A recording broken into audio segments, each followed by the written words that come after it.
উত্তর কলকাতায় আবার বড়বাজারের পাশে মেছুয়া বাজারে যেভাবে 14 থেকে 15 জন, যার মধ্যে শোনা যাচ্ছে শিশু এবং মহিলাও আছে, তাদের জীবন চলে গেল।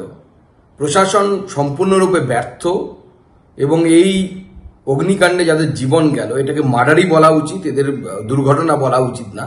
বারবার কলকাতায় এই ধরনের ঘটনা ঘটছে এবং কলকাতাকে যতুগৃহ বানিয়ে রাখা হয়েছে।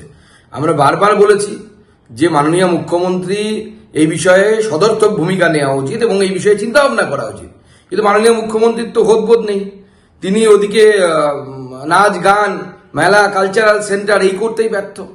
এখন তো আমাদের মনে হচ্ছে আজকে জগন্নাথ দেবকে নিয়ে এই যে ছেলে খেলা হচ্ছে, তো জগন্নাথ দেব কি রুষ্ট হলেন নাকি এই ছেলে খেলাতে, যে এই 14-15 জনের জীবন চলে গেল?